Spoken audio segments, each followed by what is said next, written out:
بسم اللہ الرحمن الرحیم۔ السلام علیکم ورحمۃ اللہ وبرکاتہ۔ انوار المدارس آن لائن اکیڈمی کی جانب سے ایک مرتبہ پھر آپ سب کو خوش آمدید۔ میں ہوں آپ کا ہوسٹ ولید کیانی۔ خواتین حضرات، آج کا جو موضوع ہم نے رکھا ہے وہ ہے آپ صلی اللہ علیہ وسلم کے دنیا سے پردہ فرمانے کے بعد جو دین ہم تک پہنچا، یہ ہم تک ایسے ہی نہیں پہنچا۔ اس کے لیے بہت سارے صحابہ کرام نے قربانیاں بھی دی، بہت سارے آپ کو پتہ ہوگا کہ جنگیں بھی ہوئی، پھر اس کے بعد اسی طرح سلسلہ آگے چلتا رہا۔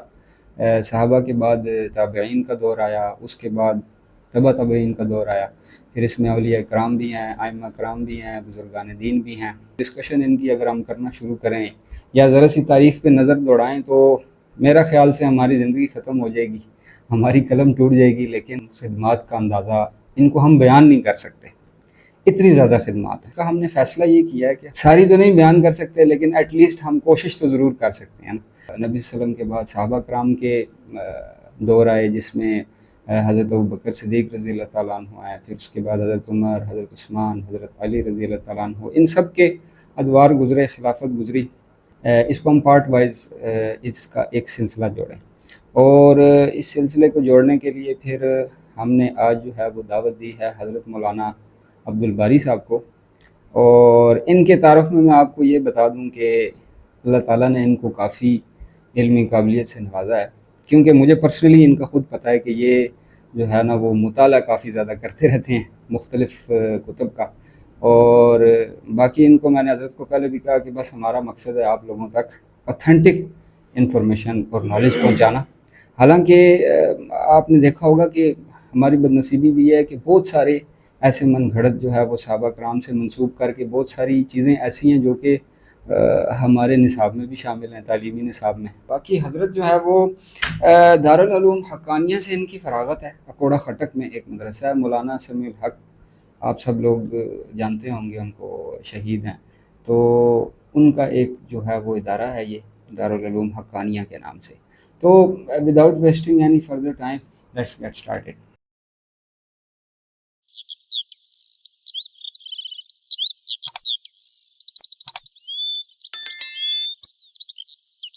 جی السلام علیکم ورحمۃ اللہ وبرکاتہ۔ حضرت کیا حال ہیں؟ ٹھیک ٹھاک ہیں؟ خیریت سے ہیں؟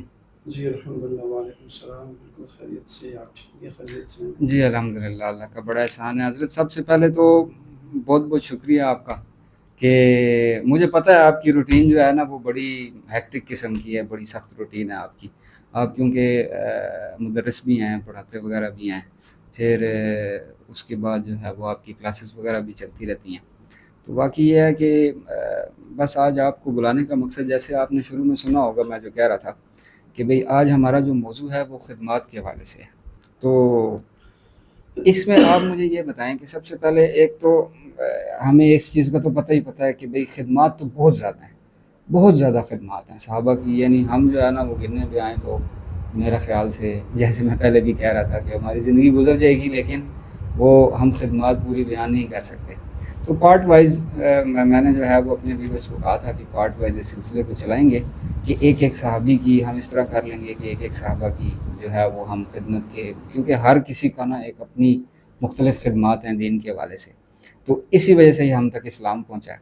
تو آج جو ہے وہ ہم نے چوز کیا ہے کہ ہم جو ہے نا وہ سب سے پہلے بات کریں حضرت ابوبکر صدیق رضی اللہ تعالیٰ عنہ کے بارے میں، کہ ان کی جو ہے وہ نبی صلی اللہ علیہ وسلم کے وصال کے بعد آپ یہ بتائیں، اور ان کی زندگی کے اندر بھی آپ یہ بتائیں کہ ان کی دین کے لیے اور مطلب کیا خدمات ہیں اسلام کے لیے۔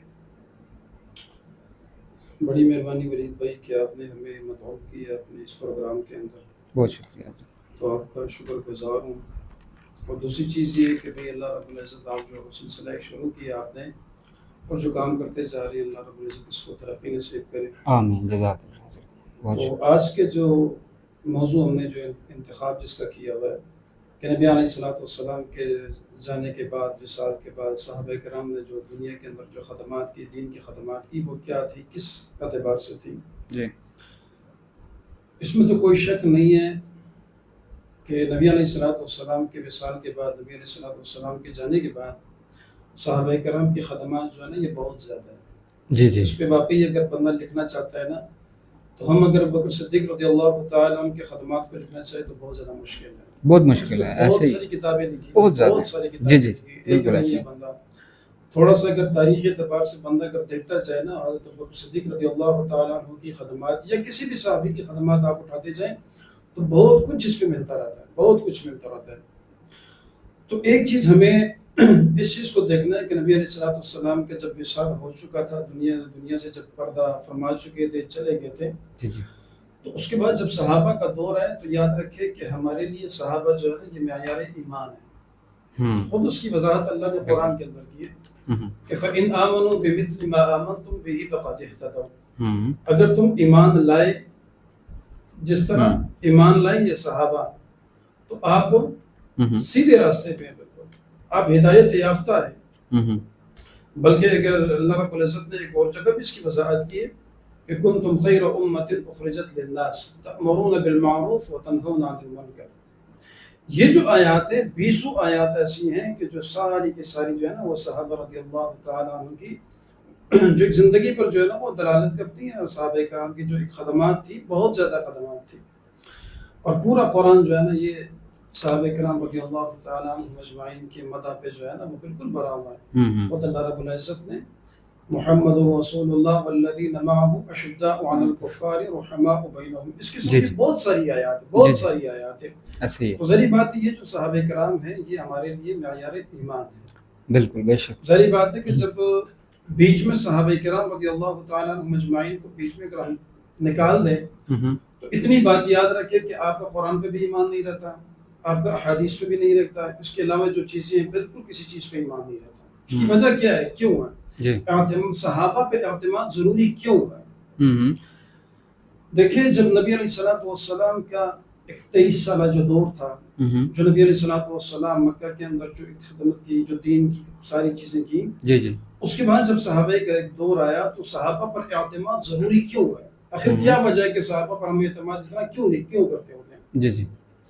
اس کی وجہ یہ ہے کہ جزیرۃ العرب کے اندر صحابہ نے دین کو پہنچایا، جزیرۃ العرب کے اندر صحابہ اکرام نے دین کو پہنچایا، لیکن دین کو پہنچانے کا جو ایک محور ہے نا وہ صرف جزیرۃ العرب نہیں ہے کہ عرب کے علاقے جو ہے نا چاہے وہ دمشق ہو جائے، مصر ہو جائے، یہاں پہ صحابہ نے اس علاقوں تک جو ہے نا وہ دین پہنچایا، ایسی بات نہیں ہے، محدود نہیں ہے۔ صحابہ کرام نے جو دین پہنچایا ہے تو اس سے ہٹ کے پوری دنیا کے اندر پہنچایا ہے۔ آپ کو پہلے جیسے میں نے بتا دیا، اگر تاریخی واقعات، اگر تاریخی حقائق میں اگر صحابہ کرام کے واقعات اگر آپ دیکھیں تو آپ حیران رہ جاؤ گے کہ بھئی ایک ایک صحابی کہاں سے کہاں تک گئے ہیں۔ تو پوری دنیا کے اندر جو ہے نا صحابہ کرام کے جو دین پہنچانے والے جو اصل پہلے محور جو تھے نا وہ یہی صحابہ تھے۔ اس کی وجہ یہ ہے کہ جب قرآن کو نزول ہو رہا تھا تو صحابہ کرام اس کا مشاہدہ کر رہے تھے، بذات خود دیکھ رہے تھے ساری چیزیں، نبی علیہ الصلوۃ والسلام کی زندگی کو صحابہ ساری کچھ دیکھتے جا رہے تھے۔ بلکہ میں آپ کو نبی علیہ الصلوۃ والسلام کی ایک حدیث بتا دیتا ہوں صحابی کے حوالے سے، کہ جب نبی علیہ الصلوۃ والسلام نماز پڑھایا کرتے ہوتے تھے تو صحابہ سے فرمایا کرتے تھے کہ بھئی اس میں الفاظ جو حدیث کے اندر آتا ہے نا کہ اولو الاحلام کے الفاظ آتے ہیں، یہ اولو النہا کے الفاظ آتے ہیں۔ اولو الاحلام یا اولو النہا کا عام طور پر جو ہم ایک آسان سے ترجمہ جب کرتے ہوتے ہیں نا، جو دانشور قسم کے جو لوگ نہیں ہوتے، جو بڑے بڑے ہوتے ہیں، جو بڑے ماہر ہوتے ہیں، کسی بھی فن کے اندر بڑے ماہر ہوتے ہیں، تو صحابہ کرام کو نبی علیہ الصلوۃ والسلام یہی کہا کرتے ہوتے ہیں کہ آپ میں جو اولو الاحلام ہے، اولو النہا جو ہے نا وہ بالکل میرے قریب میں کھڑا ہوا کریں۔ اب کیوں قریب میں کھڑے ہوا کریں؟ تاکہ میرے ایک فعل کو، میرے ایک عمل کو آپ دیکھیں اور جا کر آپ وہی میرے فعل کو، میرے عمل کو کیا کریں، دوسروں تک پہنچائیں۔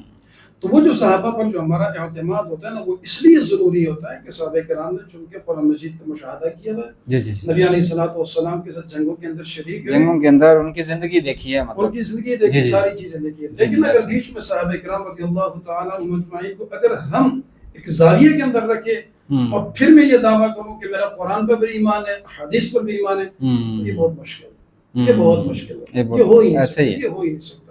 کیونکہ جب تک صحابہ کرام پر ہمارا، ان کی زندگیوں پر، ان کو اگر ہم اپنا جیسے ہیرو کہہ دیں، اس کو نہ سمجھیں یا اس کو آئیڈیل نہ سمجھیں، تو یاد رکھیں پھر ایمان کا جو ایک دعویٰ کرنا ہے نا یہ بہت مشکل ہے، بہت زیادہ مشکل ہے۔ چونکہ معیار جو بتایا گیا نا وہ صحابہ کو ہی بتایا گیا، جیسے میں نے آپ کو پہلے ایک ہی آیت بتا دی کی طرف اشارہ کیا، فَإِنْ آمَنُوا بِمِثْلِ مَا آمَنْتُمْ بِهِ فَقَدِ اهْتَدَوْا۔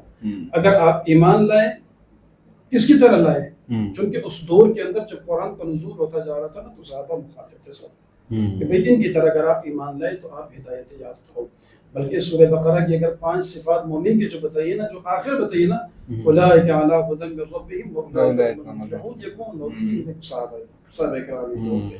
تو میرا اور آپ کا جو ایک معیار ایمان کا جو ہے نا، ایک کامیابی کا جو ایک راز ہے وہ یاد رکھیں صحابہ کرام. اگر یہ کہہ رہے ہیں آپ کہ بھئی آئیڈیل جو ہے نا وہ صحابہ کرام لازمی آنے چاہیے. جی یہ ایمان کا معیار یہ ہے. ایمان کا معیار صحیح.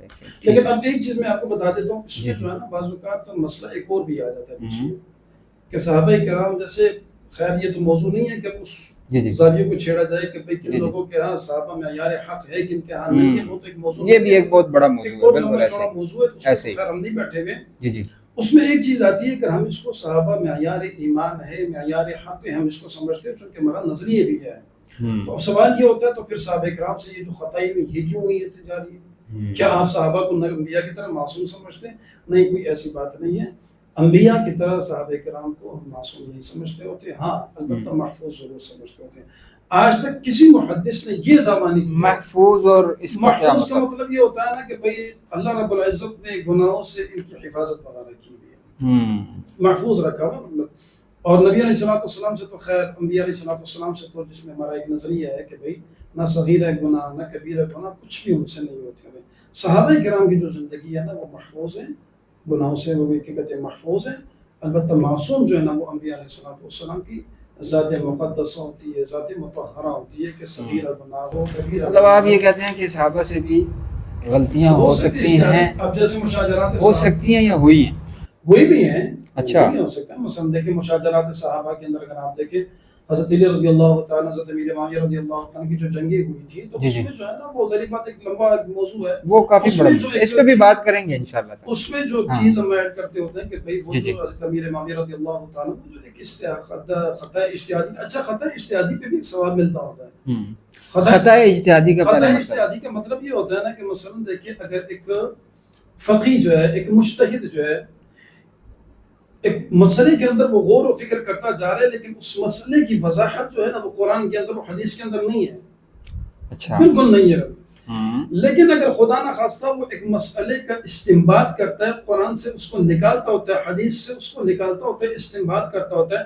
فرض کر لے اگر وہ غلطی پر ہو تب بھی جو ہے اللہ رب العزت اس کو ایک اجر ضرور دیتے ہوتے ہیں. نبی علیہ السلام کی حدیث اس پہ دلالت کرتی ہے کہ جو مصیب ہوتا ہے، جو درستگی، جو ایک چیز کو پا لیتا ہے تو اللہ اس کو 2 اجر دیتے ہوتے ہیں، لیکن اگر کوئی غلطی کر جائے تو اس کو ایک اجر ضرور ملتا ہوتا ہے. تو صحابہ کرام کی آپس میں جو جنگیں ہوئی تھی تو اس میں بالکل خطا اجتہادی ہوئی ہے. تو یہ ایک علیحدہ ایک لمبا موضوع ہے. ہمارا تو ہمارا تو جو ہے نا اصل میں حضرت بکر صدیق رضی اللہ تعالیٰ ان کے بارے میں ان کی ایک چیز آپ یاد رکھیں کہ اللہ رب العزت نے فطری طور پر ایثار اور قربانی کا جذبہ اللہ نے صحابہ میں رکھا ہے، فطری طور پر ہے یہ. اچھا، جیسے میں آپ کو ایک حدیث بتا دیتا ہوں، کنز العمال کی ایک روایت ہے کہ اللہ تعالیٰ نے اپنے بندوں کے دلوں کو دیکھا ہے، ٹٹولا دیکھا ہے. اچھا، اب رسالت کے لیے کس کا انتخاب کیا جائے؟ تو کس کے دل کا انتخاب کیا؟ انبیاء، نبی علیہ السلام. بے شک. پھر اللہ رب العزت نے تھوڑا سا دیکھا، اپنے بندوں کی طرف نظر کی، دیکھا کہ انتخاب کیا کن کے دلوں کی طرف دیکھا، صحابہ کے دلوں کی طرف. پھر ان کو صحابہ، اور وہی صحابہ جو تھا نبی علیہ السلام کے کیا بن چکے تھے؟ وزیر بن چکے تھے. ابو بکر صدیق رضی اللہ تعالیٰ عنہ کی زندگی اگر پڑھیں، حضرت ابو بکر صدیق رضی اللہ تعالیٰ عنہ کا اصل جو اپنا ایک نام تھا نا، یہ عبداللہ نام تھا ان کا. اچھا، اپنا ایک نام تھا، عبداللہ نام تھا. یہ جو صدیق ہے، یہ جو عتیق ہے، یہ حضرت ابو بکر صدیق رضی اللہ تعالیٰ عنہ کے جو تھے نا یہ لقب تھے. اچھا، صدیق لقب ہے، ٹھیک ہے، لقب تھے ان کے. حضرت یہ کہ عثمان جو ہے نا، عثمان یہ والد کا نام تھا اور ان کی جو کنیت وغیرہ تھی ابو قحافہ کے نام سے مشہور تھی. ان کے والد جو تھے، ان کے والد کا کیا نام تھا؟ والد کا نام تو عثمان تھا. عثمان تھا. اچھا، اور یہ ابو قحافہ جو ہے نا یہ ان کی کنیت تھی. اچھا، اس میں ایک چیز آپ کو بتا دوں، ابو قحافہ کیا ہے؟ یہ کنیت تھی ان کے والد. اچھا، کنیت تھی، ٹھیک ہے. میں ایک چیز آپ کو بتا دوں، وہ عرب کا ایک مقول ہے نا کہ الحدیث یذکر بالحدیث، کہ بات سی بات یاد آ جاتی ہے. بات سے بات یاد آ بات سے جاتی ہے. بات- ہمارے میں- پروگرام کا نا فارمیٹ اصل میں- اسی طرح ہی ہے, ہمیں بات سے بات جیسے جیسے یاد آتی رہتی ہے نا تو ہم اس تو میں پوچھتے رہتے ہیں. ایک چیز ہوتے ہیں نا کہ بھئی وہ جب بندہ ایک چیز کسی بھی موضوع کو لے کے بیٹھ کے بات کر رہا ہوتا ہے نا تو وہ جی. بات سے بات جب یاد آتی ہے تو اصل موضوع جو ہوتا ہے نا وہ بعض اوقات رہ جاتا ہے. ہوں. وہ بعض اوقات رہ جاتا ہے. ایسے ہی ہے, وہ بات نکلتے وہ نکلتے پتہ پتہ نہیں کہاں سے کدھر کہاں چلی پہنچ جاتی جاتا ہے. ہے. ایسے مجھے ہی جو آپ نے جو سوال کیا کہ ابو قحافہ میں نے آپ کو کہا یہ ان کی کنیت تھی. جی جی. اصل میں وجہ پتہ ہے کہ بر صغیر کے اندر جو ہے نا ہاں. عرب میں دو چیزیں بڑی زبردست ہیں. یہ آپ انڈونیشیا کو اگر آپ دیکھیں ان کی زندگی کو پڑھیں یا عرب کی زندگی کو اگر آپ پڑھیں, ان لوگوں سے اگر آپ سوال کریں نا آپ کا نام کیا ہے, تو یہ اپنا نام بھی بتائیں گے, والد کا بھی بتائیں گے, دادا کا بھی بتائیں گے, یہ سلسلہ چلاتے جائیں گے. اچھا. ایک چیز ان میں بڑی زبردست ہے, لیکن بر صغیر کے اندر یہ چیزیں نہیں ہیں. ہاں ادھر نہیں ہے یہ چیز. ہمارے یہاں یہ چیزیں نہیں ہیں, اور یہ بڑی افسوس کی بات ہے, انہیں سے یہ چیزیں. ادھر پورا نام نہیں بتاتے, بس اپنا اب مجھ سے میرا نام پوچھے یہ کہ ہے. آپ اپنا نام کیا ہے تو میں ساری باتیں بتا دوں گا کہ میرا نام یہ ہے. والد صاحب کا نام کیا تو میں وہاں تک پہنچ جاؤں گا. دادا کا نام ہے میں وہاں تک پہنچ جاتا ہوں, لیکن دادا سے آگے جو ہے نا بالکل میں پھر خاموش ہو جاتا ہوں. اور دوسری چیز جو ہے نا ہماری جو تعلیمی ایک زاویہ جو ہے نا وہ بہت محدود ہو چکا ہے. ہمارے اداروں کے اندر جو ہے نا وہ کیا ہوتا ہے کہ بس مخصوص طبقہ آ سکتا ہے. وہ مخصوص طبقہ بھائی مانا آ سکتا ہے کہ آپ اگر ان کے فارم کو لے کے بھی پر کر لے بس آپ ہی ہو سکتے ہیں. عام لوگوں کو اجازت نہیں ملتی اس میں. لیکن انڈونیشیا کے لوگوں اندر کیا ہوتے ہیں, مساجد کے اندر باقاعدہ حلقے ان کے لگے ہوتے ہیں. یہ تعلیم کا حلقہ ہے, یہ قرآن کا حلقہ ہے, یہ حدیث کا حلقہ ہے, یہ ہے. ہمارے بر صغیر کے اندر یہ چیزیں نہیں ہوتی, اور ہونی چاہیے. تو میں آپ کو حضرت ابوبکر صدیق رضی اللہ تعالیٰ عنہ کے حوالے سے بتا رہا تھا. ان کا نام اپنا جو ہے نا یہ عبداللہ ہے. ٹھیک ہے. اور ایک چیز میں بتاؤں یہاں پر کہ ہم لوگ اپنی تاریخ اپنے بچوں کو نہیں بتاتے ہوتے, اور یہ بہت بڑا ہے. کسی دن انشاءاللہ اس موضوع بیٹھیں گے کہ واقعی نہیں. ہاں بالکل تاریخ ایسے ہی اصل ہے کیا, کس کو ہے کیا, یہ انشاءاللہ اس پہ پھر کبھی بات جی کریں جی گے. جی بالکل. ہم لوگ اپنے بڑوں کی تاریخ کبھی بھی نہیں بتاتے اپنے اولادوں کو, اور یہ بہت بڑے خطرے کی بات ہوتی ہے. اکثر ہمیں خود نہیں پتا ہوتی, بالکل پتہ ہی ظاہر ہے ہمارے باپ اجداد نے نہیں بتائی, آگے بچوں کو کیا بتائیں. ابوبکر صدیق رضی اللہ تعالیٰ عنہ کون تھے بالکل پتہ ہی نہیں ہوتا. ایسے ہی ہے, بالکل ایک بات, بالکل کچھ پتہ نہیں ہوتا. میں آپ کو ایک چیز بات تاریخی حوالے سے ایک چیز میں بتا دیتا ہوں. جی جی. یہ تیمور لنگ جو تھا نا, نام تو سنا ہی ہوگا. تیمور لنگ, یہ سلطان الفاتح کا لقب جس کو ملا تھا. جی جی. یہ اصل میں چنگیز خان کی اولاد سے تھا. یہ بیسیکلی مسلمان نہیں تھا, یہ تو مسلمان بعد میں ہوا تھا. تیمور یہ تو بعد میں ہوتا. تیمور کا مطلب ہوتا ہے فولادی, یہ ترکی زبان کا لفظ ہے یہ. اچھا. تیمور فولادی کو کہتے ہوتے ہیں. اچھا یہ بندہ جو تھا نا یہ کیا کرتا ہوتا تھا, یہ بڑے جو ان کے ہوتے تھے نا, یہ خود کہتا ہے کہ بڑے ہمارے جو ہوتے تھے وہ کیا کرتے ہوتے تھے, ہمیں اپنے بڑوں کے قصے بیان کرتے ہوتے تھے. اور یہ بڑوں کے قصے جب اپنی اولادوں کے سامنے بیان کرتے جاؤ گے تو اس سے انسان کے دماغی توازن جو ہوتا ہے نا ایک بڑی سخت قوت آتی ہوتی ہے کہ ہمارے بڑے جو تھے نا وہ اتنے مضبوط تھے. ظاہر ہے موٹیویشن ملتی ہے نا کہ بھائی بندہ جب سنتا ہے کہ بھئی میرے باپ اجداد یا انہوں نے یہ کام کیے, یہ کارنامے کیے, ویسے ہی ایک بندے کو نا دل چاہتا ہوتا ہے کہ میں کیوں پیچھے رہوں, میں ایسا کیوں ہوں. ایسے ہی تو تیمور لنگ جو تھا نا یہ اپنے بڑوں کے واقعات ان کو سنائے جاتے ہوتے تھے. یہ تو بعد میں مسلمان ہوا تھا, تو اس کے بعد جو ہے نا یہ سلطان الفاتح کا لقب اس بندے کو ملا تھا, اور بڑے علاقے انہوں نے فتح کیے ہوئے تھے. تو میں خیر حضرت ابوبکر صدیق رضی اللہ تعالیٰ کے حوالے سے بات کر رہا تھا کہ حضرت یہ عبداللہ ان کا جو ہے نا وہ اپنا نام تھا, اور لقب جو تھا ان کو صدیق بھی کہتے تھے, عتیق بھی کہتے ہوتے تھے, اور والد کا نام جیسے میں نے آپ کو بتا دیا عثمان تھا, اور ان کی کنیت جو تھی نا یہ ابو قحافہ تھی. حضرت ابوبکر صدیق رضی اللہ تعالیٰ کی جو پیدائش تھی نا وہ تقریباً عام الفیل جو تھا نا, جس وقت ابراہیم نے لشکر بھیجا تھا مکہ پہ جب حملہ کرنے کے لیے, اس سے تقریباً 2 سال پہلے, تقریباً غالباً 2 سال بعد, پہلے میں کہہ رہا ہوں 2 سال بعد جو ہے نا وہ کیا کہتے ہیں, تاریخ کا کوئی تعین نہیں ہے ایگزیکٹ, یہی تاریخ ہے کہ بھئی اس وقت حضرت ابوبکر صدیق رضی اللہ تعالیٰ کی کیا ہوئی, پیدائش ہوئی تھی. جی جی. اچھا اگر اسلام کے اندر ایک زندگی اگر دیکھیں نا حضرت ابوبکر صدیق رضی اللہ تعالیٰ کی, تو نبی علیہ الصلوۃ والسلام کی وہ جو کیا کہتے ہوتے ہیں, ایک وہ حدیث کافی ہے کہ جس میں آپ نے صلی اللہ علیہ وسلم خود فرماتے کہ بھئی میں ہر ایک بندے کے احسان کا بدلہ تو دے سکتا ہوں, لیکن ابوبکر صدیق کے احسان کا بدلہ میں دے سکتا ہوں. نبی علیہ الصلوۃ والسلام کی اگر جنگی زندگی دیکھیں نا تو غزوہ بدر کے اندر شریک ہوئے, کوئی غزوہ حنین کے اندر, ان سارے غزوات کے اندر حضرت ابوبکر صدیق رضی اللہ تعالیٰ عنہ آپ علیہ الصلوۃ والسلام کے ساتھ تھے. خود سوچنے کی بات ہے نا, یہی فضیلت کے اعتبار سے دیکھیں بس یہی بہت ہے. میرا خیال ہے کوئی جنگ ایسی نہیں تھی کہ کوئی جس جگہ میں ایسی نہیں تھی کہ جس میں نبی علیہ السلام زندہ ہو, حضرت اس کے بعد ابوبکر صدیق رضی اللہ تعالیٰ عنہ کی شمولیت اس کے اندر نہ ہوئی, یہ نہیں تھی. تو حضرت ابوبکر صدیق رضی اللہ تعالیٰ عنہ کی یہ تو اسلام کی زندگی تھی, لیکن اسلام سے پہلے اگر ان کی زندگی دیکھتے جائیں نا تو میں آپ کو بتا دوں یہ اہل مکہ جتنے بھی تھے نا بڑا امانت دار اس کو کہتے تھے. حضرت ابوبکر صدیق رضی اللہ تعالیٰ امانت دار بھی بہت زیادہ تھے اور اسلام سے پہلے بھی شراب نہیں پی ہے. اچھا, ابوبکر صدیق رضی اللہ تعالیٰ عنہ نے اسلام سے پہلے بھی شراب نہیں پی. جیسے میں نے آپ کو بتایا نا کہ اللہ رب العزت جب کیا کرتے جا رہے تھے کہ لوگوں کے دلوں پر نظر کر رہے تھے, رسالت کے لیے نبی علیہ الصلوۃ والسلام کے دل کا انتخاب کیا, تو کوئی پھر جب نظر کی تو کس کے, صحابہ کے دل کا انتخاب کیا. تو یہ نہیں ہو سکتا کہ کوئی ایک صحابی ہو, مطلب ان کی پہلے بھی زندگی ایسی تھی, اسی لیے تو اللہ تعالیٰ نے ان کا انتخاب کیا. بالکل بھائی صحیح بات ہے.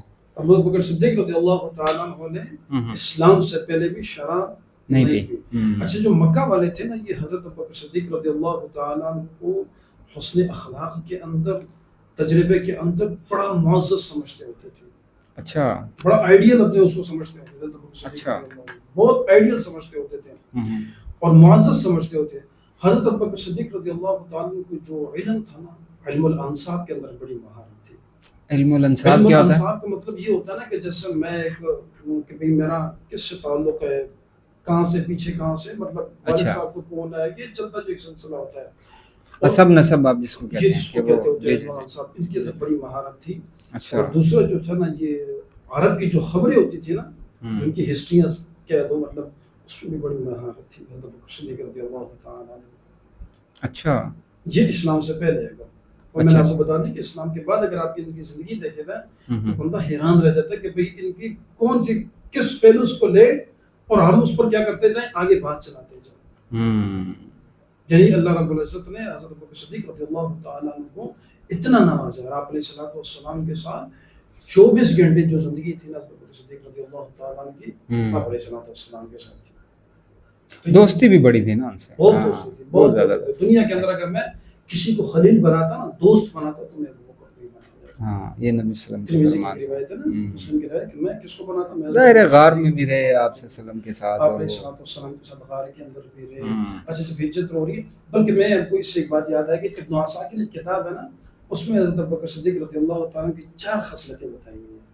4 خصوصیات ایسی ہیں کہ جو حضرت ابو بکر صدیق رضی اللہ تعالیٰ عنہ کے علاوہ کسی صحابی کے اندر وہ نہیں ہے. وہ 4 خصلتوں کے اندر مثلا دیکھیں, اللہ نے جو ایک لقب عطا کیا نا, صدیق, ہر بات کے اندر نبی علیہ الصلوۃ والسلام کی تصدیق کیا کرتے ہوتے تھے. معراج کا جب واقعہ ہوا تھا کہ بھئی وہ کہا تھا مکے والوں نے کہ بھئی وہ کیا کہتے جا رہے ہیں, بالکل صحیح کہہ رہے ہیں. پہلی جو ایک خصوصیت, ایک خصلت جو دی حضرت اللہ رب العزت نے حضرت ابو بکر صدیق کے اندر جو پائی جا رہی تھی, وہ کسی اور صحابی کے اندر نہیں تھی. وہ پہلی کیا تھی, صدیق لقب. آپ جملہ صحابہ کے کرام کی زندگیوں کو دیکھیں نا, میرے خیال میں کوئی صدیق کا لقب ان میں نہیں, اور تو کوئی بھی نہیں ہے واقعی. مجھے تو اتنا علم نہیں, اگر شاید کسی اور کو علم ہو, جو دیکھنے والے ہیں ان کو کوئی علم ہو تو میں نہیں کہہ سکتا ہوں, ہو سکتا ہے. لیکن صدیق کا لقب جو ہے نا, مطلب ہماری نظر سے, میری نظر سے کبھی نہیں گزرا, اور آپ کی بھی نہیں. میں بڑا حیران رہ گیا کہ جب میں آپ سے کوئی 2 دن پہلے جب بات ہوئی تھی کہ اس موضوع پہ کریں گے, جب میں ابن عساکر کے حوالے سے جب یہ دیکھ رہا تھا تو بڑا حیران رہ گیا تھا کہ بھائی صدیق کا لقب تاریخ کے اندر کسی اور صحابی کا نہیں ہے. کسی اور ایک خصوصیت تو یہ ہے. اور دوسری خصوصیت جو اللہ رب العزت نے ان کو دی ہے, مثلا غار حرا کے اندر آپ علیہ الصلوۃ والسلام کے ساتھ یہ تھی. بڑی بات ہے. ہاں, ظاہر ہے بڑی بات ہے, اور ایسا مشکل ٹائم تھا. لا تحزن ان اللہ معنا. اب کون مراد ہے, یہ صاحب سے کون مراد ہے, یہ ابو بکر کا مراد ہے. جی جی, یہ دوسری تھی. اور تیسری جو خصوصیت تھی نا, کہ جب وہ ہجرت کر رہے تھے نبی علیہ الصلوۃ والسلام, تو ہجرت کے اندر بھی آپ علیہ الصلوۃ والسلام کے ساتھ کون تھے, حضرت ابو بکر صدیق رضی اللہ تعالیٰ. اور چوتھی تو سب سے بڑی ایک عجیب ہے, نبی علیہ الصلوۃ والسلام کی موجودگی کے اندر جو نماز پڑھائی تھی وہ ابو بکر نے. اچھا, نبی صلی اللہ علیہ وسلم کی موجودگی کے اندر نماز جو پڑھائی نا آپ علیہ الصلوۃ والسلام, جب وہ حالت بہت زیادہ خراب ہو گئی تھی, دنیا سے رحلت فرما رہے تھے, تشریف لے جا رہے تھے, تو اس وقت جو ہے نا حضرت ابو بکر صدیق بلکہ کہتا ہے صدیقہ رضی اللہ تعالیٰ عنہ خود کہتی ہے کہ میں نے کہا کہ یا رسول اللہ وہ تو بڑی نرم دل ہے.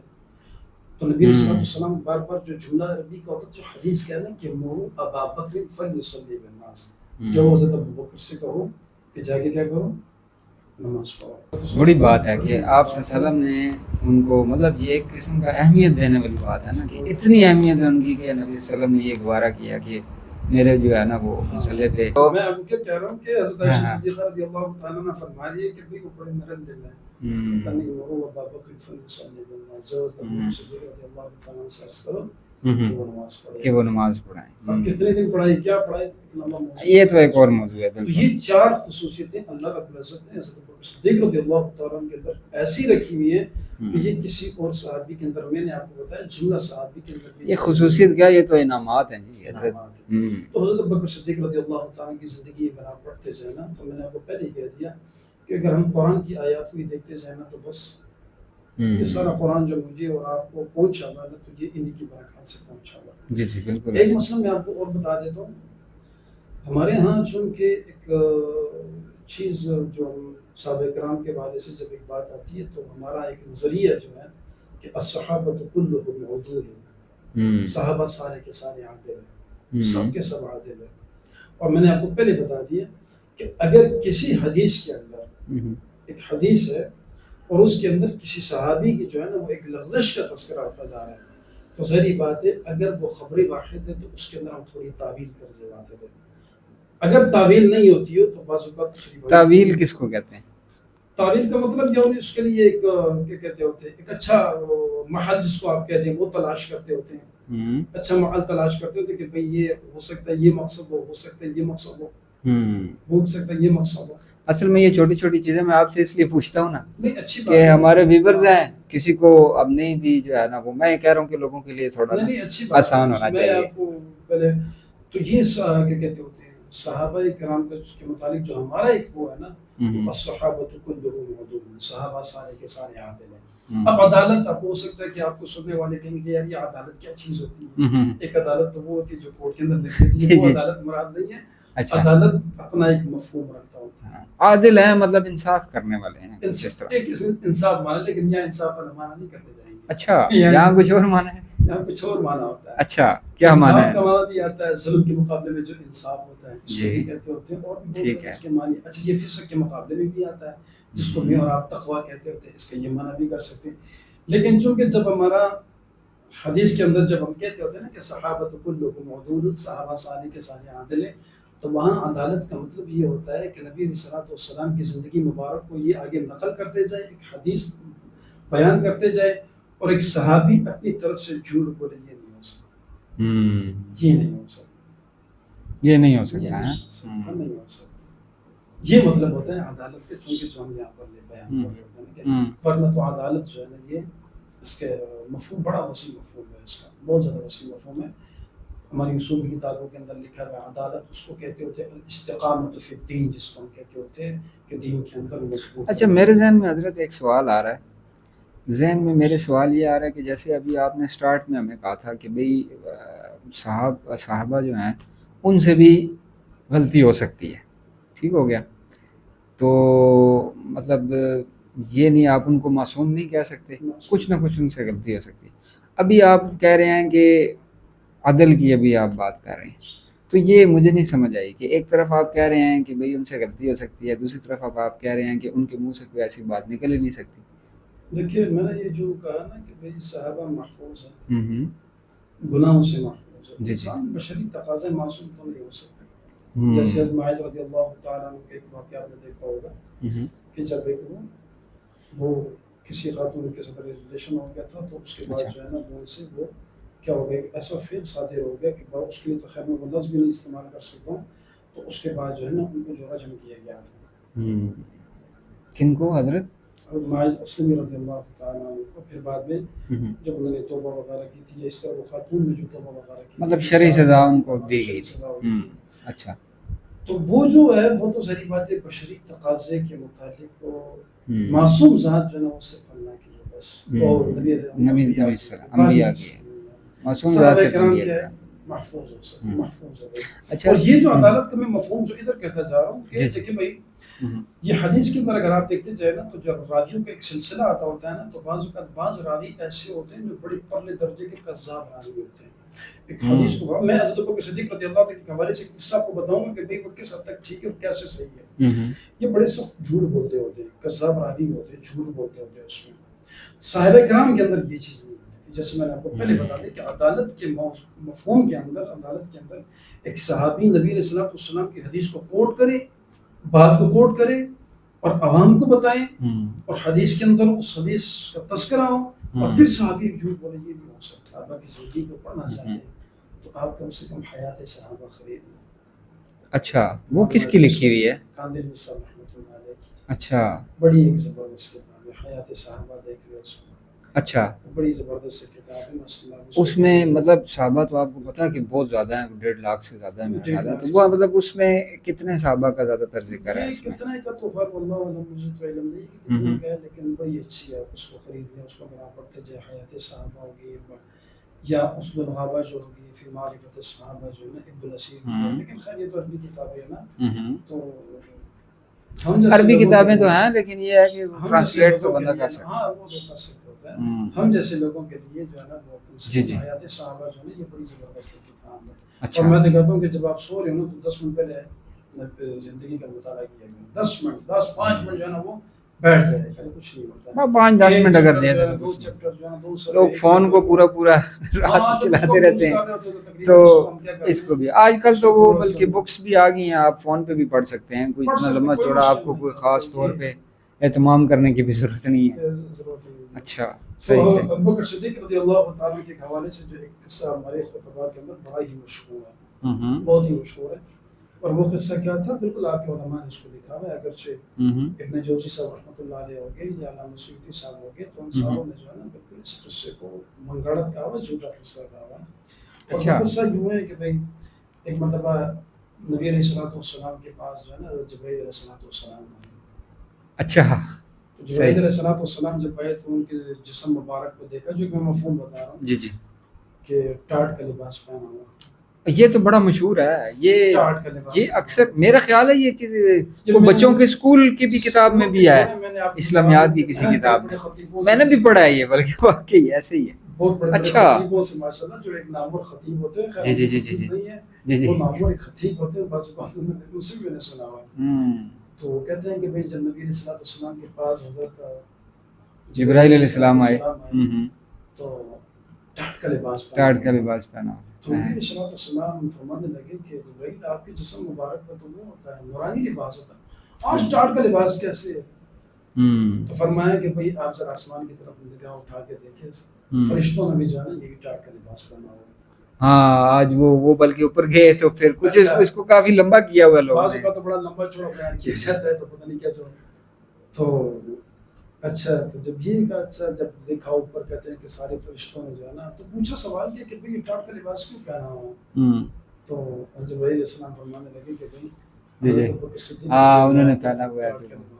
تو یاد رکھیں یہ بالکل منگڑات قصہ ہے. اچھا, اس قسم کے قصے جو ہے نا بالکل آپ کو میں نے پہلے بتا دیا کہ حضرت ابوبکر صدیق رضی اللہ عنہ کی زندگی اگر آپ حدیث کے بس آپ زیادہ نہ دور جائیں. ترمذی کے اندر مناقب حضرت ابوبکر صدیق رضی اللہ عنہ کے آپ اٹھا لیں اس کو دیکھتے ہیں. ابوبکر صدیق رضی اللہ عنہ کی زندگی مبارک کے اندر آپ کو بتایا کہ کچھ لوگوں نے اس کو لکھا ہوا ہے, لیکن یہ قصہ جو ہے نا یہ بالکل منگڑت قصہ ہے, اس کی کوئی حقیقت وغیرہ نہیں ہے. تو اس قسم کے قصوں سے جو ہے نا ہمیں اجتناب بہت زیادہ. حضرت ذہن میں سوال یہ آ رہا ہے کہ بھئی جیسے آپ نے بتایا کہ بھئی ابھی تو آپ ہماری ساری ڈسکشن ہوئی ہے حضرت ابوبکر صدیق رضی اللہ تعالیٰ عنہ کی شخصیت کے بارے میں, کہ ان کی شخصیت کیسی تھی, انہوں نے کیسے ٹائم گزارا نبی صلی اللہ علیہ وسلم کے ساتھ. اس کے جیسے آپ نے بتایا کہ ان کا ظرف بھی بہت بڑا تھا. اب نبی صلی اللہ علیہ وسلم کے وصال کے بعد ان کی کیا خدمات رہیں, کہ جس کی مطلب دین کے لیے ان کی اس کے بعد کیا خدمات رہیں؟ ایک ہی میں آپ کو بتا دیتا ہوں. خدمات تو بہت ساری ہیں, تو میں آپ کو ایک بتا دیتا ہوں. نبی علیہ الصلوۃ والسلام کے جانے کے بعد ارتداد کا جب فتنہ ہوا تھا, مرتدین کو سرکوبی کے لیے جو ہے نا حضرت ابوبکر صدیق رضی اللہ تعالیٰ عنہ نے جو ہے نا وہ لشکر بھیجے ان کی طرف. اور دوسری جو تھی نا وہ کیا کہتے ہوتے جو زکوٰۃ دینے والے نہیں تھے, زکوٰۃ دینے والے نہیں تھے. مانعین زکوٰۃ جس کو ہم کہتے ہوتے ہیں, منکرین زکوٰۃ دے جس کو وہ نہیں دیتے تھے, نبی صلی اللہ علیہ وسلم کے بعد انہوں نے دینا چھوڑ دی تھی. دینا چھوڑ دیتے. تو حضرت ابوبکر صدیق رضی اللہ تعالیٰ عنہ اس وقت صحابہ, کچھ صحابہ کرام جو تھے نا وہ نرم مزاج رکھتے ہوتے تھے, ذرا نرمی سے بات کر رہے تھے.